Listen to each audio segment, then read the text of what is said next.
Hello guys, I'm George. So today I'm gonna react to a video called 12 Things Not to Do in Japan. Yeah, this is interesting because Japan has so many rules that are different from other countries. So as a native Japanese, I'll tell you guys my perspective and I hope you guys enjoy this video and let's go! Okay, so 3, 2, 1, go! At all.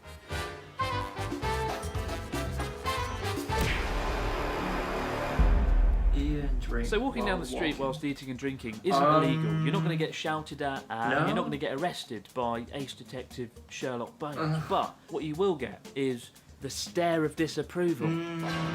A lot of people don't know this one until you get here and never see anyone doing it. What you'll find is if someone wants to eat or drink something quickly outside, they'll buy it at the convenience store and then eat it or drink it out the front. Same with vending machines. If they buy something from the vending machine, they'll drink it there and then next to the vending machine. The main reason is people are very conscious about keeping the streets clean here, and you don't want to ruin someone else's day by having them walk through your spilled coffee. That said, all you need to do to avoid the stare of disapproval is just stop and eat and drink whatever it is there and then. Maybe it's on a bench, maybe you're just standing at the side of the road, whatever. Just don't walk whilst eating and drinking and you'll be alright. Okay. Yeah, kind of, but not that strict. If you Google tabearuki, which means eat and drink while walking, you can find many good places for tabearuki. For instance, in Osaka, I see a lot of people eating takoyaki while walking. So it doesn't make sense, right? So please don't take it seriously. There are a lot of people, including me, do drink Starbucks coffee while walking, even in Tokyo or everywhere. So it's okay.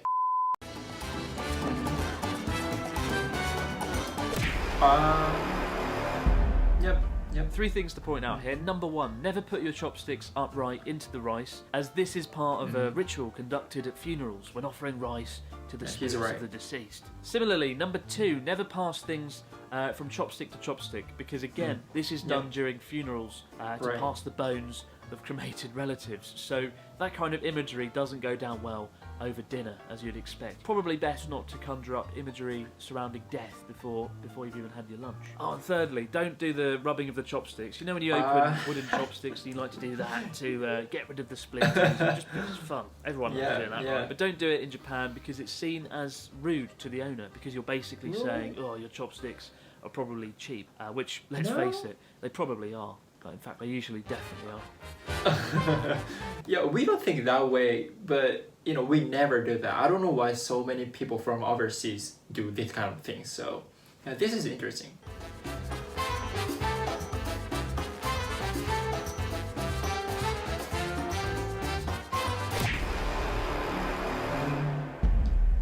Probably the greatest thing about Japan ever, and the reason that I eat out several times a week, just because I save 20% automatically. In Japan, it's believed that customer service should always be exceptional, with staff giving 120% every time. 120%? 110%? 120%? Depends on the person. But it's not necessarily rude but to basically, someone. It just creates this awkward situation where the worker, the staff, would feel like you're assessing their performance and they could potentially lose face. So you might think you're being nice by giving someone a tip, but you're not. You're just creating an uncomfortable situation for the worker, and they'll probably just reject your tip outright.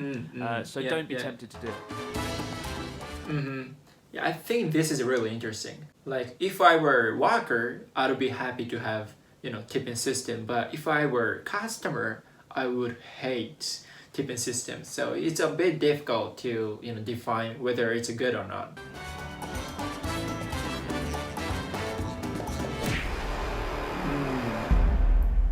There's a real emphasis on being mindful when you're using public transport in Japan that's often completely absent in many countries. Numerous of the times that I've been riding a train in the UK and someone nearby has been screaming at their partner down the phone, and I felt like I was part of the argument, like some kind of unpleasant 4D experience. Given Japan's density, it's especially important to be mindful when you're stuffed in a train alongside fellow commuters, many of whom are sleeping as well. With that in mind, don't ever talk on your phone on the train. That's a massive, no thing to do here. And even talking loudly is looked down upon. If you're on a local train or a subway train and you get a phone call, just ignore it until you get off. And if you're on a bullet train, you can go to the little compartment in between the carriages and take your call there. Yeah, keeping silent is the best way when you use transportation in Japan. Trust me.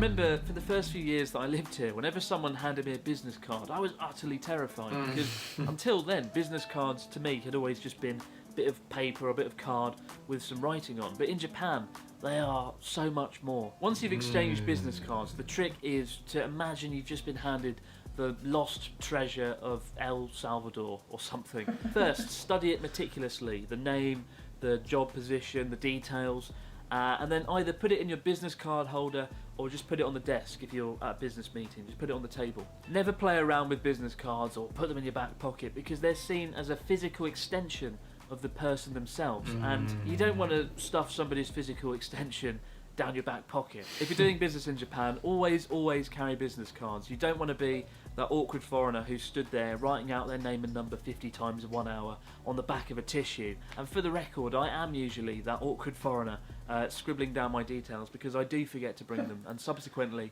I hate myself when it happens. No, I mean, it's okay. To me, like, business card is a bit old-fashioned. Like, even I get business card from someone, I totally never see that business card again. So instead, what I do is just give it my own website and Instagram and Facebook, so that they don't need to have these paper things, and moreover, it's much easier to understand what I exactly do. But this is just my opinion. Never mind!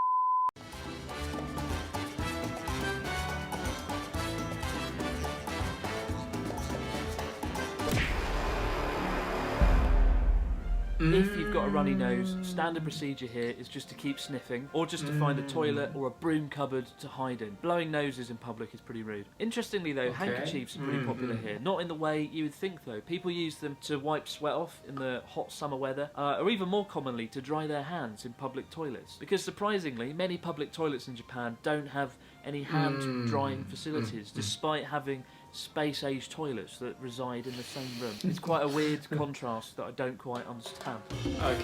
Okay. I mean, it depends on the person, but now under influence of, we're getting very sensitive. So I think we should avoid this. Anyway.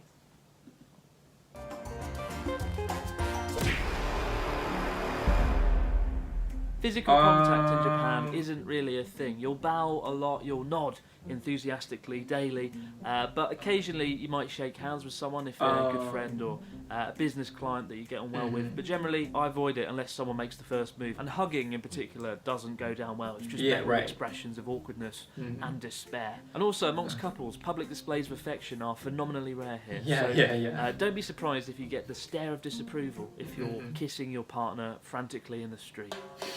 No, I think. Yeah, shaking hand is fine, but we don't do hug, and it's fine. But it should definitely be this. If you're the sort of person who feels the need to have a debate or an argument about things or throw your opinions out there constantly, people will find you obnoxious and dislikable and probably just avoid you. Embedded heavily within the culture is this idea of keeping harmony and avoiding conflict at all costs. And it's a lot easier to do that when people aren't at each other's throats, throwing around opinions. Sometimes it can be frustrating when people are just unwilling to speak their minds or give you a clear yes or no answer. I mean, one time, one of my colleagues when I was teaching, I asked him, do you have any pets? And he said to me, maybe my cat is dead.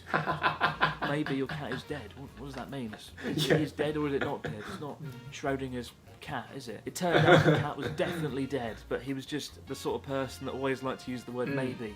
And just not express certainty. Maybe. But if there's one reason I've never seen a fight anywhere in Japan in the last 5 years, it's probably this reason. That people are a lot more careful about expressing their opinions and holding back what they really think. Yeah, at this point, he's right, but of course not everyone. Just depends on the person, but most Japanese people tend to be like this. Yeah, he's right.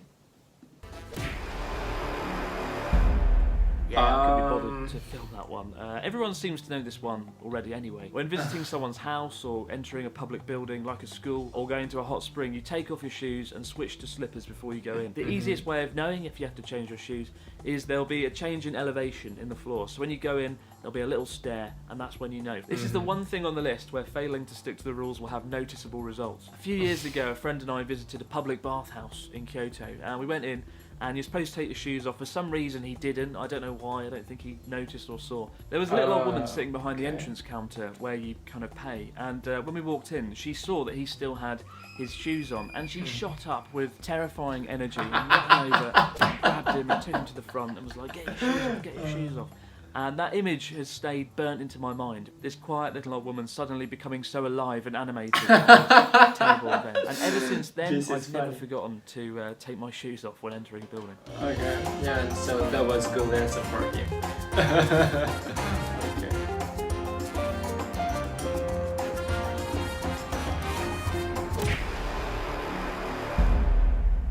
For whatever reason, rubbish bins and trash cans are disturbingly rare in Japan. Outside of convenience stores, it can be a nightmare to find one. And the reason I put this on the list is because so many people, so many of you guys message me on Twitter saying, I'm in Tokyo and I can't find a bin, what should I do? I've wandered through Tokyo for up to 20 minutes sometimes just in search of a bin and can't find one. The streets though, despite that, are shockingly clean here because people, if they can't find a bin, they just take the rubbish home with them. It can feel like some kind of mini game sometimes, going in search for a bin, because when you do find a bin you feel a real sense of achievement. But despite that, don't be tempted to litter, just keep trying and you'll find a bin one day.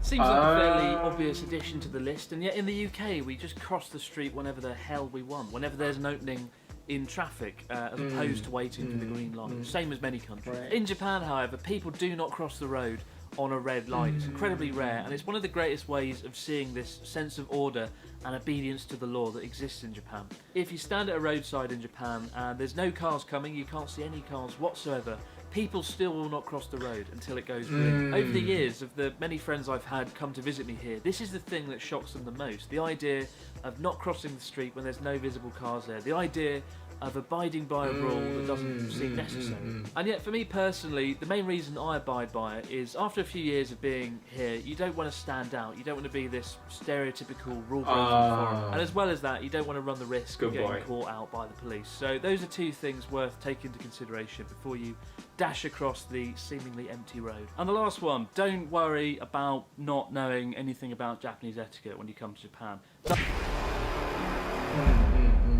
As I said earlier in this video, there aren't going to be any real consequences to not following any of these things, apart from maybe the footwear one. That's quite scary. You don't want to get dragged off by an old woman. The reason I say don't worry too much is because I find a lot of people come here and they're very nervous and very anxious about following the etiquette they don't really comprehend. And that includes even me. When I came here, I didn't know anything, and I was constantly anxious and nervous that I was making mistakes. But really, as a foreigner in Japan, you get a kind of a free pass to make mistakes. People are understanding and they're kind and they will let you off. So don't become too nervous about following all the rules. Do your best, but don't become a nervous wreck. So those are my 12 things not to do in Japan, but what have I missed out? Let us know in the comments section below. I've probably missed out, don't ever be late, don't enter a bath or a hot spring without having a shower first. Those are probably the other two key ones that I've missed out. And now they're on the list, so this is actually 14 things not to do in Japan, so bonus stuff there. It's Christmas, so you get extra content. Thank you. Happy Christmas. So is this Christmas, the happy new dawn, you and ended one, what of the area? Who is he?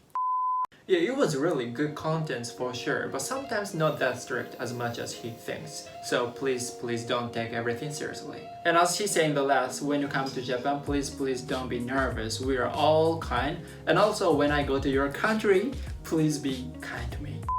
Alright guys, thank you so much for watching this video. If you have any recommendations or requests, please comment down below. And if you like this video, please hit the like button and please subscribe to my channel. Thank you so much. Have a good day. Bye.